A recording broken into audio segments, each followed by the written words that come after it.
Kita ko kasi babanatan na niya itong ulo eh. Yan ang paborito ko. Kasama nga po namin dito ng mga ilang linggo yung aming mga magulang para magbakasyon. At kapag umaalis po kami mga kanayon, yung laging inihahain, Thai food o kaya karne. Iba ho talaga yung mga pagkain kinasanayan, talagang hinahanap ng panlasa. Gusto ko naman ngayon pagkain bukid. Kaya ito po, meron akong dalag. Binabad ko na yung magdalag para malinis po yung kanyang bituka, inalaglag. Tasamahan ko lang po nitong talbos ng alokbate para naman may pampares na gulay. Mabilis ang luto lang po mga kanayon. Pwede na to sa ihaw.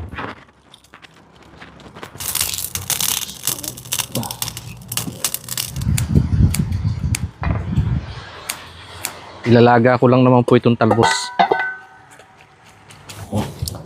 Ang ganda na po ng pagkakaihaw mga kanayon. Pasasamahan ko lang naman po nitong sili habang iniin-in para mayroong kaunting bango yung sausawan. Pisatan ko lang po ng kamatis para lumabas yung kanyang katas. Sibuyas. Saka dahon. Kayuhan ko lang po ng luya. Kalamansi. Ihaw na sili. Ayos na. Uy, naglag. Sandukan mo na ng bahaw. Hanguin na din ang ihaw. Kain na po tayo.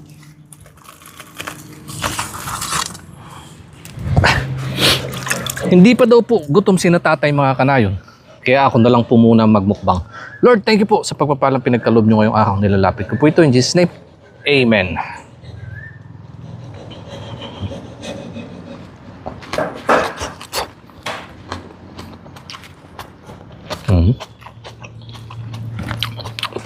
Sarap. Baho talaga ang gulay, basta sa hiwa, matamis-tamis.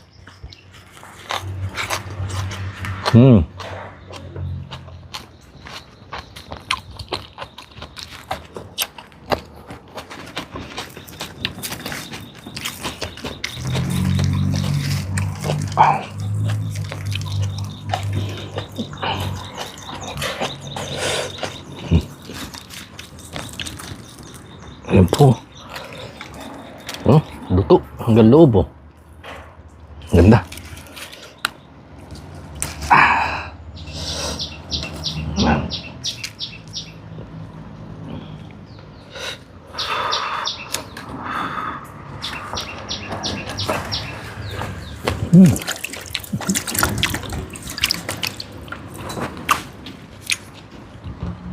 Basta ho sa ihaw. Sakap talaga ng dalag.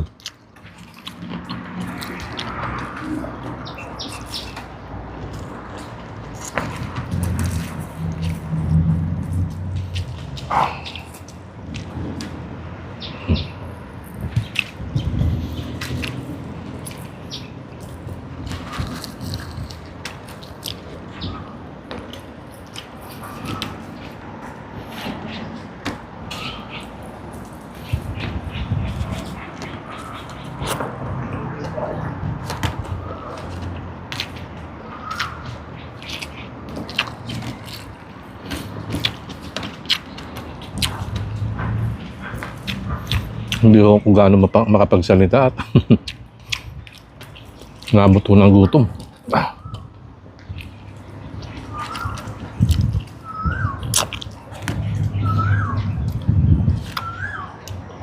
Tsaka sa po kasi itong ulam.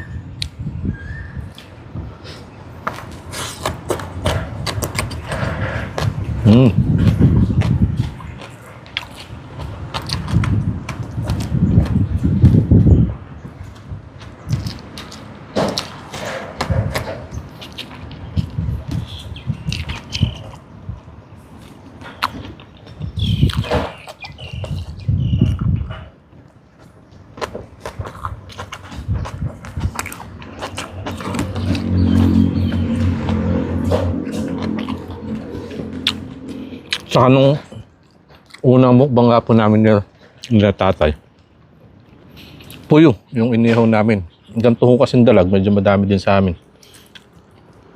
Kaya hindi sila masyadong nasasabik.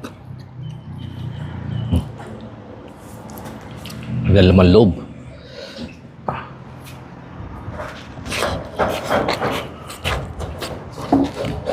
Kain na din ako. Maubusan ng ulam, masarap pala. Habang nagmumukbang ho ako, andyan lang sa likod si tatay nakaduyan.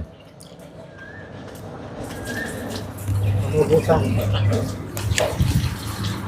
Tinanong ko siya kanina, magmumukbang tayo, kain ka. Hindi pa daw at busog pa siya.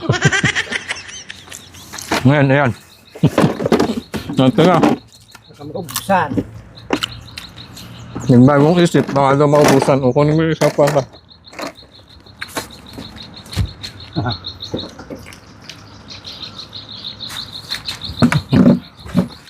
Ulam.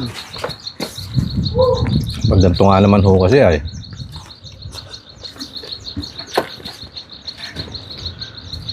Talagang fight ang kain.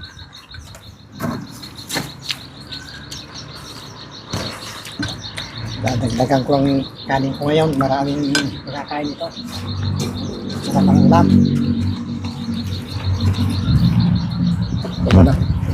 Dalag na sobra ng 1 kilo ang laki ang isa eh.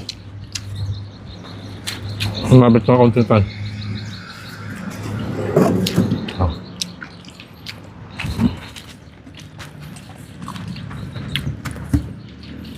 Naglilinis po kasi sila kanina. Habang naglilinis yan, may mga putas pa dito sa paligid. Mga merienda po.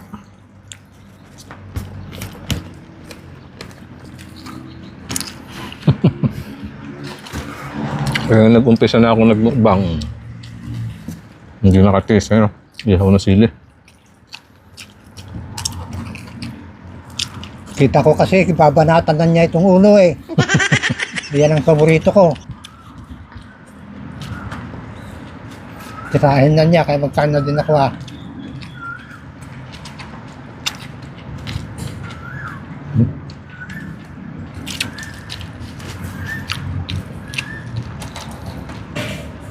Yan, parang ho, sa kamatis.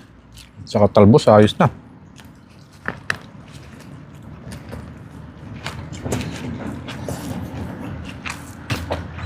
Wala makong talbos pa yan. Alokbate.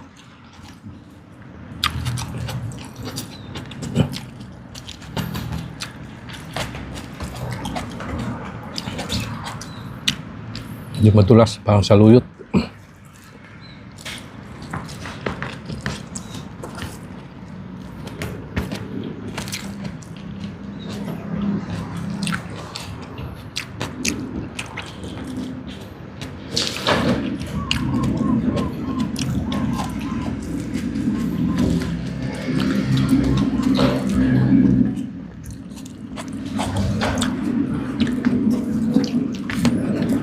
Sarap. At saka yung sili yung sinigang, ay pangsigang. Pag inihaw, sabi, pisat mo ganyan sa usawan. Nakakadagdag po siya ng aroma. Saka sarap. Yan o, yung tinuho sa amin. Ito na lang aming mga magulang. Pag nasa bukid kami dati at inabot ng gutom, yung mga kinilaw na pechay, saka ihaw na siling ganyan. Pantawid gutom na ho namin sa bukid. Magbabaon na lang kami ng kanin yan. May kubo ho yan. Yung nililiguan namin sa dulo. Kasi mga nakakasubaybay nga po natin mga kanayon, may ilog yun. Yung kubo namin, doon na kami nanananghalian.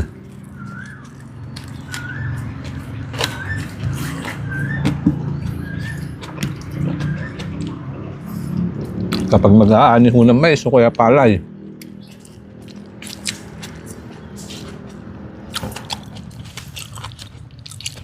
at habang yung iba nag-aani, yung iba naman po nasa ilog, nanguhuli ng isda. At kapag may natsambahan ganyan malalaki, kaya mga pait, ayos na. Mga simpleng buhay po natin sa bukid noon. Na yun nga po yung aking dinala dito sa aking mamumunting kusina upang sa ganon ating balikan at sariwain.